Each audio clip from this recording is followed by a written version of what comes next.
Okay, it's 405 southbound. We just went through just about Western, and take that back. We just went through Crenshaw. That was Crenshaw. We just went through approaching Western. Same setup here as we go along. But those are two CHP officers behind him now, and what they're going to do is hopefully they'll get in here and execute that pit maneuver. As soon as they get set up, they get their officers behind them. They'll wait till they have another CHP officer behind, because usually it's 3 units on a pit maneuver. And then I'm a little bit ahead of the pursuit. I'm trying to look back to see exactly what's going on behind it. And it looks like, yeah, Huntington Park has fallen way, way back.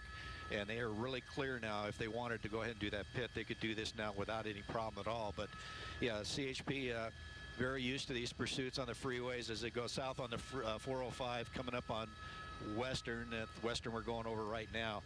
And they're lining up behind him. So hopefully this is when they're going to jump in there and do the pit maneuver. Or as I look ahead, I see CHP units on the on-ramps ahead, as Cher was talking about, stationed ahead of this pursuit.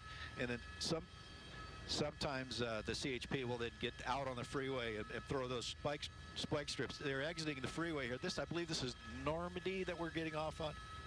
Normandy we are right here getting off, and I'm gonna have to make a quick turn here, so excuse me for if any skids go through the shot, but I have to turn around to stay away from the sheriffs. This is Western we're getting off on here as we turn, and he's coming off on Western. That puts him on to 190th, and it looks like we're westbound 190 from Western. So now we're in the north end of Torrance area as we come through here. As you see, very slow rate of speed. This will bring him back to the prairie. Go ahead. But this is also something that does become dangerous once he hits those surface streets. As we've seen before in many of these pursuits, you know, we've got pedestrians, we've got other cars that are unaware. Okay. When he was on the freeway, at least there was that traffic break, and there were people that, oh, it is a dead end. It looks like we're going to see the end of this. Dead end. So this is, yeah, he made a mistake by making that right turn. This put him into a little industrial park that backs up against the freeway. So this is going to put him into a dead end area here, just south or west of Western. So I'm going to have to work my way around here to get him. Yeah, he's behind the building, so I'm going to have to. Michael, let me send it to you so I can work with the other helicopters and try to get him behind this building here. You bet. And it looks like this pursuit suspect made a tactical error here by pulling into a parking lot. Whether they let him out remains to be seen. We're trying to get around the building so we can get a clear shot of this. But this driver has not been driving erratically. He's not been putting other drivers of cars at great risk. And he seems a bit confused at this point to what it is he might want to do. You can't imagine that he would have done this intentionally, getting off the freeway there again at Western Avenue, then turning northbound on 190th right into this parking lot, what looked like a parking structure, perhaps an industrial complex area here on the edge of Torrance, just adjacent to the 405.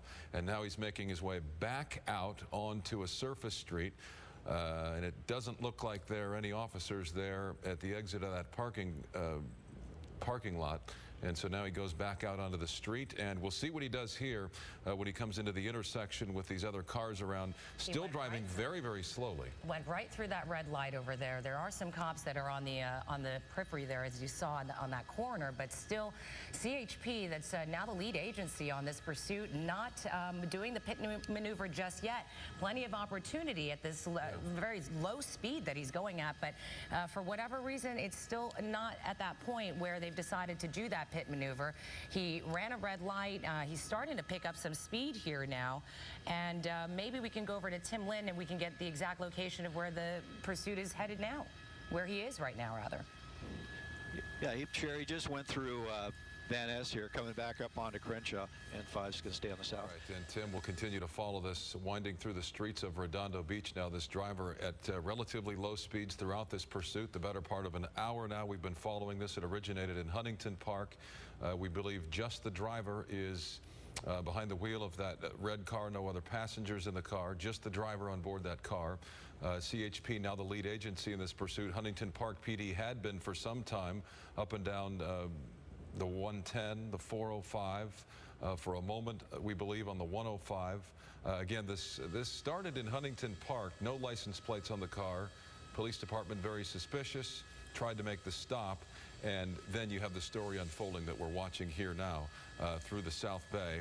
And we just also got word, Micah, that CHP has been given the okay now to do the pit maneuver. We should be seeing that shortly because, as we have been saying, that they have had many opportunities throughout this almost hour that they've been following, not just the CHP, but Huntington Park Police, but that they have not been as aggressive as we would have expected them to be. As you were saying, that's because the commander probably has not given the okay. Well, CHP, we just got word, has the okay to do the pit maneuver. They've had opportunities in the past, but of course that's at the discretion of the commander in charge. They're following orders here to a degree. Very challenging job for officers that are pursuing a suspect in a manner like this. Their adrenaline wants to get the best of them. Just crossing over so they're fighting not only their own adrenaline and their instincts, they're following orders to a degree.